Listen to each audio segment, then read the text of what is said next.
ကိုပိုင်စီးပွားရေးလုပ်အဲ့နေနဲ့တော့ငွေဝင်တယ်ဝန်ထမ်းကနေချွာကိုပိုင်လုပ်ငန်းလုပ်ဆိုတော့ငွေကြေးလွှဲမှုအချက်လွှဲမှုတွေရမယ်ဒါအများစုထင်ကြလိုက်မယ်တော်တော်များများလည်းတချို့ကပြောကြလိုက်မယ်တကယ်လုံးကြည့်တဲ့အခါကျတော့အဲ့လိုမျိုးမဖြစ်လာဘူး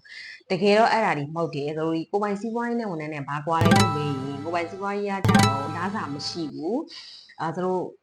လာစာဆိုတာဗမာမှန်းမသိနေဘူးပေါ့နော်ပြီးဝန်ထမ်းကကျတော့တို့ဒီအချိန်တန်လာစာရမယ်ဒါမှန်တယ်ဒါဒီတို့အစပိုင်းမှာ okay တယ်ဒါလက်ခံတယ်ဒါမှမဟုတ်ခုနပြောတို့ကိုပိုင်စီးပွားရေးကလုတ်တိုင်းနဲ့လေတို့မရဘူးလုတ်တိုင်းနဲ့လေတို့ဒီငွေကြေးလေးလက်မှုအချိန်လေးလက်မှုရတာမဟုတ်ဘူးကိုကအများစုထင်ကြတာကဟုတ်ပြီငါတို့လုပ်ငန်းထွက်မယ်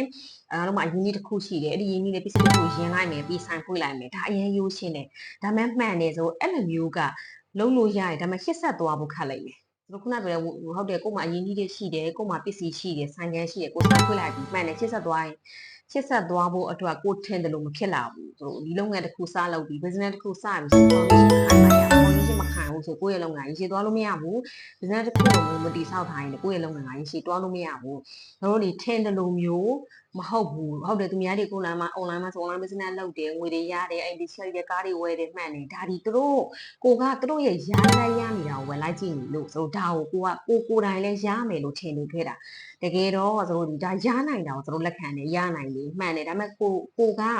foundation ခံအောင်တိဆောက်ထားမှပဲသူတို့ရနိုင်တယ်လုပ်ငန်းတစ်ခုလုပ်တယ်ဆိုတော့အခုလုပ်ခုမအောင်မြင်ဘူးအခု post တင်အခုလုပ်ငန်းလုပ်အခုရင်းနှီးလုပ်အခုဆိုင်ဖွင့်မအောင်မြင်ဘူးနောက်ပိုင်းဆက်ရမယ်ဒီလုပ်ငန်းကိုရှစ်ဆက်သွားရမယ်အရာတွေအများကြီးရှိရဲ့သူတို့လုပ်ငန်းကိုဒီလိုမျိုးလွယ်တွေးနေလို့မရဘူးသူတို့လုပ်ငန်းတစ်ခုကိုယ်ပိုင် business စပြီဆိုရင်တို့ဘာဖြစ်လာရမလဲဆိုတော့အစပိုင်းမှာခက်ခဲမှုတွေတို့ကြုံတွေ့ရမယ်အဲကြောင့်ကိုယ့်ရဲ့ mindset ကောင်းနေဖို့လိုတယ်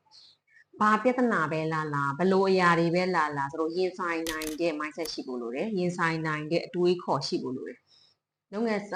သူများအောင်မြင်တယ်သူများရလဲရတာကိုပဲလိုက်ကြည့်နေလို့မရဘူးသူတို့အစမှာဘလို့မျိုး foundation ခံအောင်ပြီးစောက်ခဲ့လဲဆိုတော့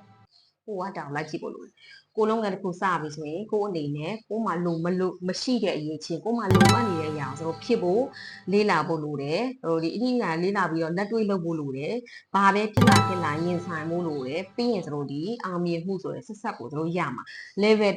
တို့ကြော်ပြီးသွားလုပ်လို့မရဘူး level 1 level 2 level 3ဆိုပြီးတော့တို့ဒီကိုကအဆင့်လိုက်တွားမှပဲကိုယ့်ရဲ့လုပ်ငန်းကရေရှည်တွားလို့ရတာကို့မှာ